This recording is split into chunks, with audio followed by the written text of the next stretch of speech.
y'all. Thank you so much for being here today and welcome to Absolutely Not. My name is Katrina Stroh and my pronouns are they, she, he. I'm so thankful that you are here today. Real quick, if y'all appreciate the work that I do in all of the spaces that I do my work, please visit the Support the Mission page on my website. There are several options to choose from to support the work that I do, so just choose one. The key words for this episode are enough, self-harm, and trans queer hostility. I encourage y'all to look up the definitions of these words and compare them to the definitions of the words that you carry with you on a daily basis. If you need help comparing, please let me know. This episode is sponsored by BetterHelp. BetterHelp allows you to connect with one of 24,000 licensed therapists in a safe and private online environment. You pay a low flat fee for unlimited therapy with your therapist. Visit www.betterhelp.com/absolutelynot for more information and to get 10% off your first month. This link can be found in the show notes. Today's episode is titled No Boundaries, No Life. Hey, I love it. That amazing message is brought by our amazing special guest, Tara Robertson, she, her. She is a intersectional feminist who uses data and research to advocate for equality and inclusion. Hey, she brings over 12 years of experience leading change in open source technology communities, including 3 years leading diversity and inclusion at Mozilla. Ooh. She now partners as a consultant with technology, engineering, and media leaders to help drive systemic change. Her work has been included in Harvard Business Review, Forbes, and other publications. She identifies as queer, POC, mixed race, and Japanese Canadian. Thank you so much for being here today. Thank you. I'm so excited to be here. And before we hit the record button, I shared with you how excited I have been because I was able to snatch you up before the world the world is being aware of you so deeply at this point. I love all the work that you're doing. So thank you so much for being here. Ooh, I love the, I shared this before we started, but you sent me this mug in the mail and I was so delighted to get it. So thank you. Thank you so much. Oh, and what are you drinking today? Water. Hydration is very important. Very, very important. And the message that you're bringing to this platform is even more important. No boundaries, no life. Is this true? If we don't have boundaries, we don't have a life? We don't have a good life if we don't have boundaries, that's for sure. Oh, and is that a message that you've been aware of your entire life? Growing up, so I grew up in a mixed household. My mom was Japanese, or my mom is Japanese Canadian, and my dad's white. But in the family that I grew up in, having boundaries was seen as like impolite, rude, selfish. So it's something that I've really had to work on. Friends and colleagues often reflect to me that they think I'm really good at setting and maintaining my boundaries. But because it's been a lot of work for me, and it's still a lot of work, I don't think I'm there yet. Oh, wow. And you don't believe that you're very good at setting boundaries, but the people around you do? Is that what you're saying? I believe I'm okay. It's something I've worked a lot to get to. And because I've put a lot of work into it, I can still see that there's so much more work that I want to do. So I think for me, this is going to be like a lifelong practice of setting boundaries, checking in with myself to see if those boundaries are right still, and communicating those and negotiating or dealing with people when they try and cross them. Ooh, I love that you first started saying negotiating and then you said dealing with people. Why are you not negotiating with these people? It's funny. So another thing I'm doing right now, I'm studying to be a coach, and I was in a class as a student, and I was being coached in front of 20 of my cohort mates. And my neighbor, who I don't really like, was at my front door knocking on the door, and my dog is barking. And like, I'm having like this really amazing learning experience. And my neighbor's at the door knocking, and I'm just like, I'm not getting that door. Like, I'm in the middle of something. And she went away. Actually, my wife went and got the door, which was really sweet of her. And then the neighbor went away and came back. And someone who was coaching me on Zoom was like, do you need to get that? And I was like, no, I don't. This is what's important to me right now. That is not. And so that's where have you always been non-negotiable with your boundaries, or did you used to negotiate with people who are banging at your front door? I would negotiate. And sometimes I still do. And sometimes that's the right strategy for me to be a bit flexible. And that's why the checking in with myself is really important.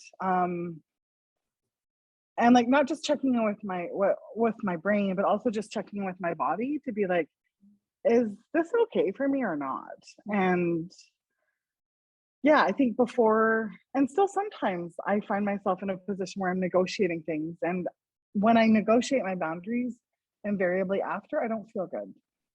So then I'm thinking about it and reflecting on it and being like, that didn't feel good. And that person crossed over, and it's like, oh, yeah, that person did cross over my boundaries. And I made a choice to engage rather than like some other option that I could have picked. Mm. Some other Yeah. option that you could have picked. Well, I'm hearing a lot of binaries that are put upon us. And the fact that you use the word impolite and rude, and that's kind of the binary thinking that we're given at a very young age. You're either very polite or you're rude. That's it. There's no in between, and that's how you have to act.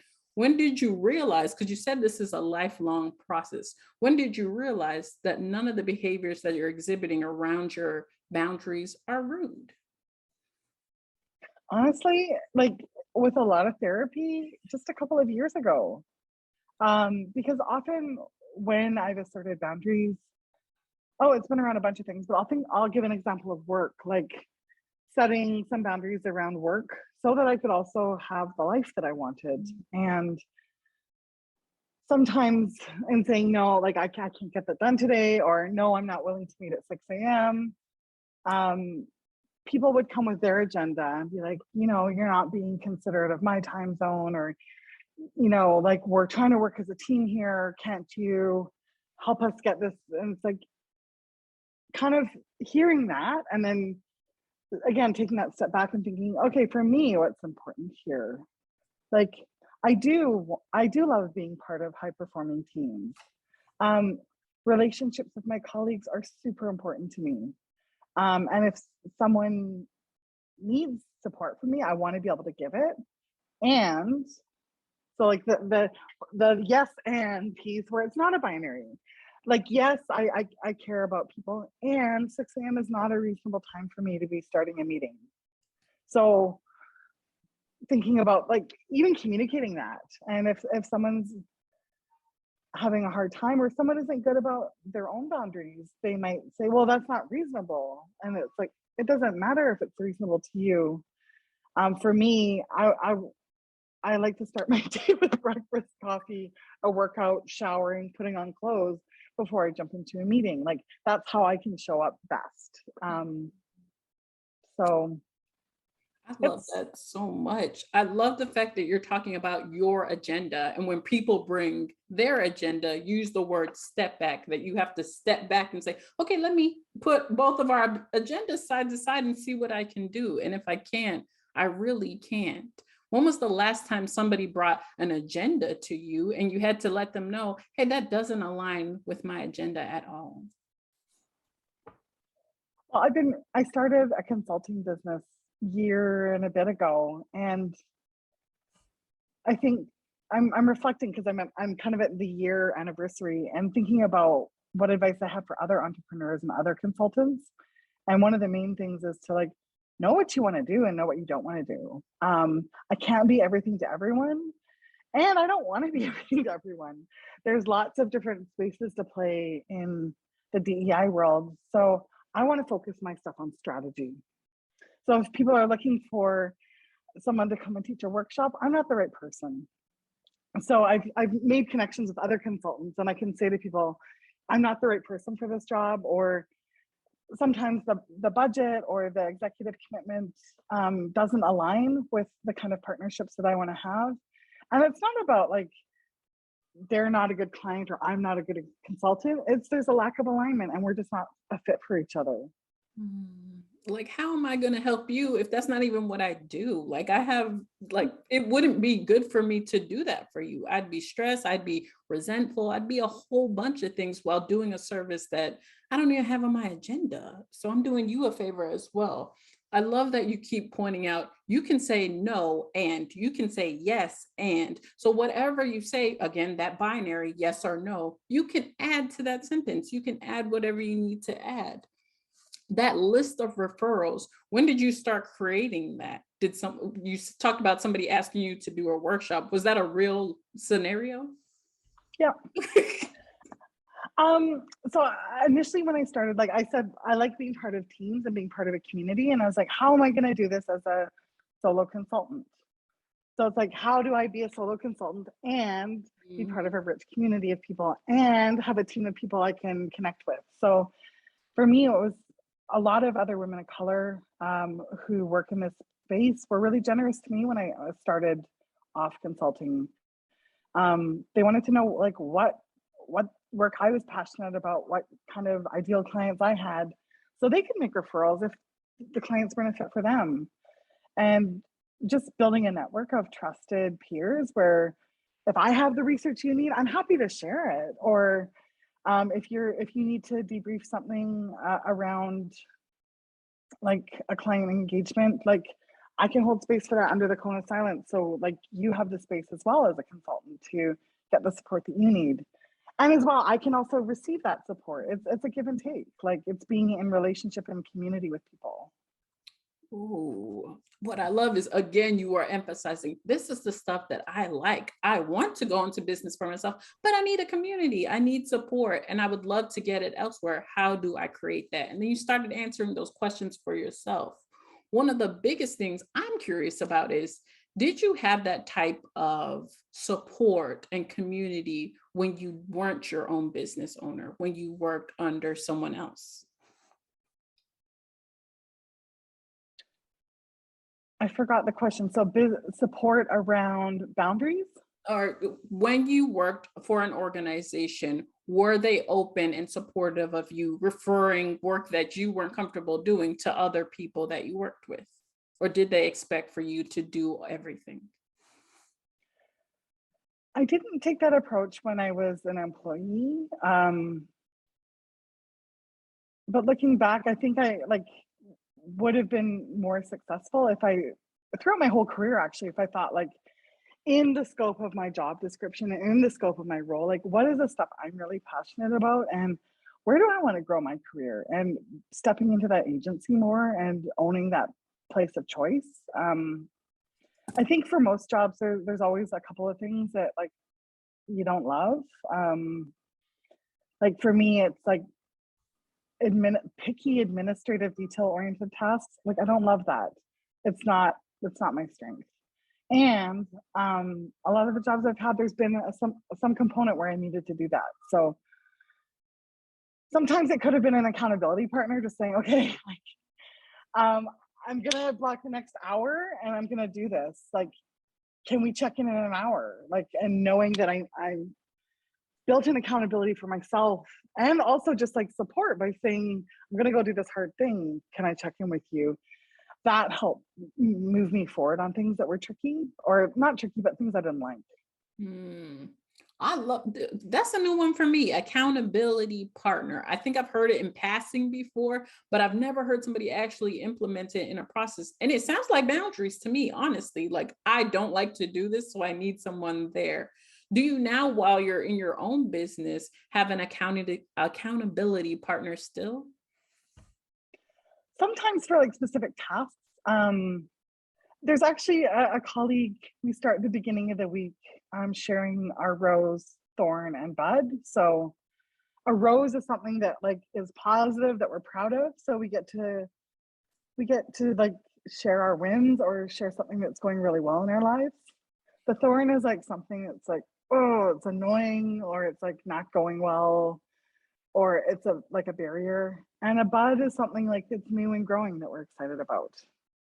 Um, yeah, so that colleague and that friend, like that work colleague who's like it's become a friendship as well.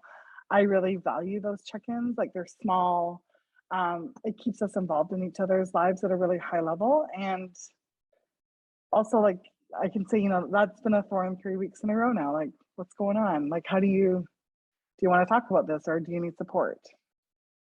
Oh, damn. That is account. Oh, I really love that. For anybody who is listening to this, please find somebody to talk about your rose, thorn, and bud with. That sounds like an amazing practice. And it's so intentional, like very much. I love the ending of it. 3 weeks, you've been not talking to this client about how you don't want to move forward with them. Please talk to them about it. Do something about it. Do you need help? I can be there for you. Do you want to shout out that colleague at all on the show? I don't have permission to, so I'm not going to. But I also just want to add, like, it's, I think also as women of color, like, we're not celebrated that much. And I find as well, like, sometimes we don't celebrate our own wins. So to be able to say to someone who I respect, hey, like, I've got this win, and to have her celebrate me or to celebrate her, like, that feels really good as well. So that's a practice, like, I think that naming your wins and also like witnessing other people's wins is super important too. That are like you, that identify with what you're doing. Because I be seeing people on my timeline winning all day, but they don't look nothing like me. They don't share the same identities. They have not been through the same things I have been through. So it hits a lot differently. You've mentioned a lot through this conversation that women of color have been kind of a pillar of strength for you throughout your journey as an entrepreneur. Is there another community that's been very helpful as well besides women of color? Like, the queer community is also a place that is home for me. So in work, less so. Right now, like in my career, I'm not interacting like with the queer community per se as much, but um, just thinking as well, like in terms of when we step into rooms, like who we represent, but also who we have responsibility to. Um, and I find that people of color often understand that community responsibility, and queer people of color usually always do, like in my experience. So like that, we're having a conversation, you and me, but also we are part of communities, and like communities can also hold me accountable. Oh, I love that. I mean, that comes up often, a lot in the communities and identities that I hold. People from that community will come back to me like, hey, did you mean to post that? Because like it affects the community when you say stuff like that. It affects people that are in relationship with you, and it affects you. When's the last time the community held you accountable? Can you think? Hmm.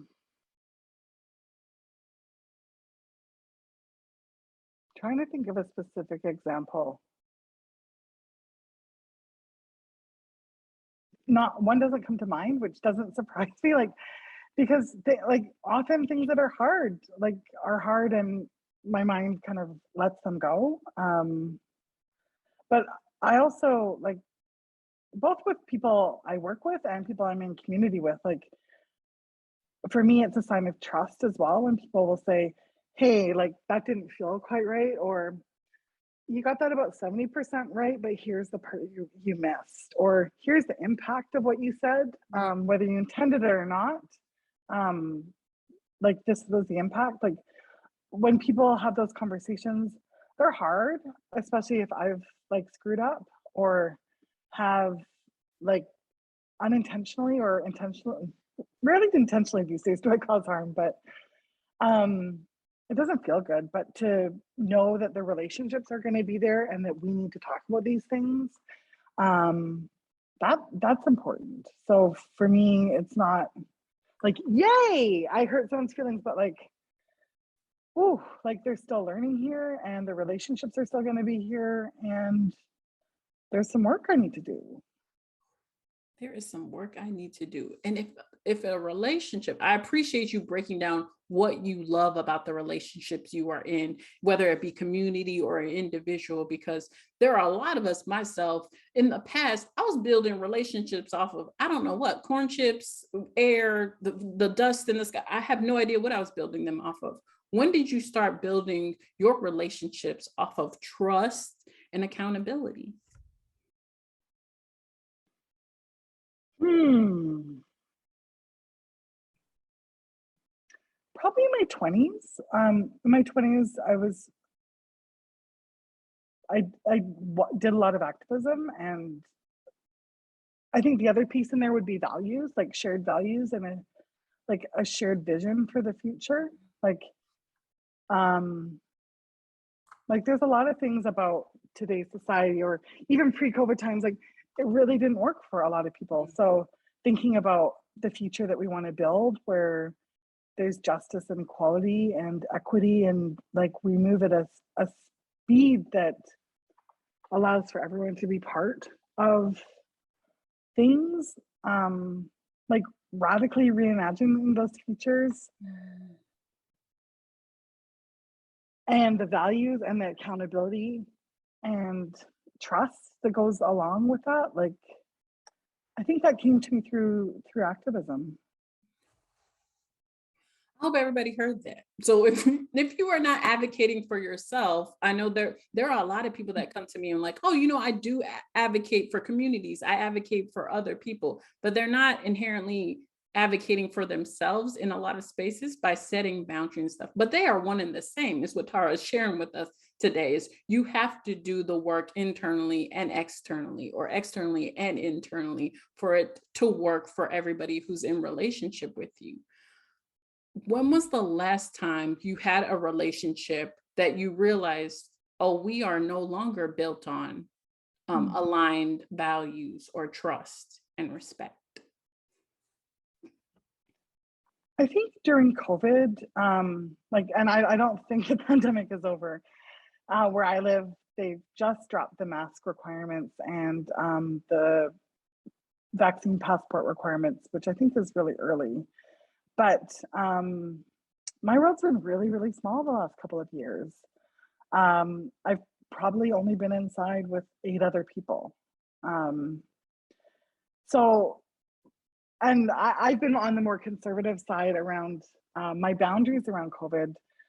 My wife's parents are in their 80s and 90s, and my parents are old. They're in their late 70s. And I don't want to get COVID. So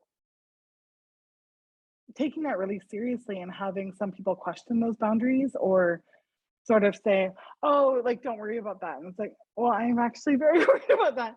And I'm worried for my health and the health of the people around me. So early on, someone said, oh, like that's not a way, like when we still didn't really know a lot about how COVID was transmitted. Before we all really understood that it was aerosolized, someone said, like, don't worry about the people running by you. And I'm like, but I am worried and I'm not comfortable in this situation. So I gotta go. And having someone kind of poo-poo my boundaries around health and COVID, just haven't seen that person in 2 years. I think we'll probably be in touch again, but this last couple of years, in all the kind of decisions I've made, it's just like, I'm deciding not to see you. And I'm a little sad about that. And it's a bit of a relief, because when I say, like, this is when I need to feel safe in this space, and someone says, no, you don't, like, ooh, that actually runs over one of my core values. That was really long-winded, but yeah. Oh, It's complicated. yeah, and it's making me tear up because I had not even thought of the parameters of COVID being as boundaries. I don't know why I didn't, like, I work in boundaries. I don't know why I didn't align that, but I've lost a few people to, not to COVID, but to people not respecting my beliefs around my health and my safety of the people closest to me. My son has asthma, and at the height of it, or at the peak of COVID, they were saying anybody with breathing conditions or secondary conditions, they're very susceptible to it and they could die. And I was like, well, I can't do anything. And so many people were very vicious about it. We're very like, that's ridiculous. Like, you're being paranoid. And for you to say that in this space is so very validating for me. And I guess I didn't know I needed that validation. So thank you very much for sharing that today. What kind of, let me get past this. What kind of conversation? Can I add a positive story around COVID? Yes. And like, my next door neighbor, we walk dogs every night together, and with the mask mandate dropping, she's not wearing a mask anymore. And we came up in the elevator together, and she said, "Can I ask you something?" And I was like, "Sure." And I had no idea what she was going to ask. And she said, "I noticed you're still wearing a mask. Would you feel more comfortable if I also wore a mask in the elevator?" And I was really touched, because she was choosing not to wear a mask, but she noticed that, one, I was wearing a mask, and two, was willing to wear her mask if it made me more comfortable. And I was just really touched by that. And it was a small thing, but I think there's lots of examples like that in our lives where you have the option to see what people are doing and ask them what their needs are and adjust. Oh, Tara, you have the option to see what other people are doing and ask them and adjust. And isn't that like, that's the work that we are doing? We are trying to create safer spaces. We are trying to create more inclusive spaces. And if you're not taking the time to pause and see what people are doing, to ask and to adjust, then what are you doing? We had somebody comment, "I find it difficult when my workspace sees working from the office 3 days a week as more important than shielding. I don't have underlying conditions myself, so I don't feel like I can ask for exceptions." Tara, do you have any thoughts about that? It's tricky because it's work, and like, I'd encourage you to think about what you need for yourself. And I think your boundaries are not unreasonable, like whatever they are. Some people might not understand them at first, and like, they're valid. So it feels, sometimes I've walked into a store here where I'm the only one wearing a mask, and I feel like people are looking at me, and I'm like, that's okay. So maybe talk to your manager about what you need and figure out if you can be in the office and honor your boundaries. Hmm.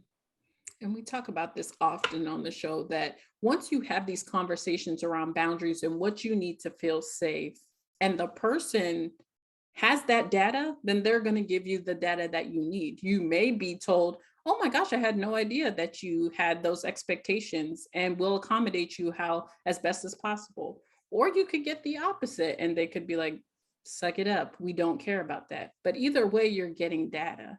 Tara, when was the last time that somebody gave you data and you had to move forward with it? Hmm.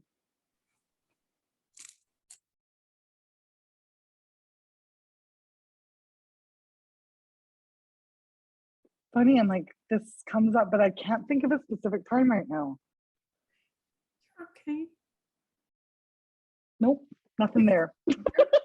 And I remember before every episode, I have these parameters that I share with my special guests. And we kind of discussed how, even though people don't see these as normal accommodations, I still have to share them with people, because for me, they accommodate me. They make me feel safer in spaces.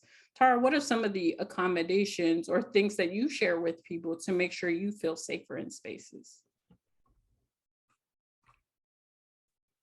Hmm. It's interesting. In the coaching program that I'm doing, when we work with coaching clients, we design an alliance.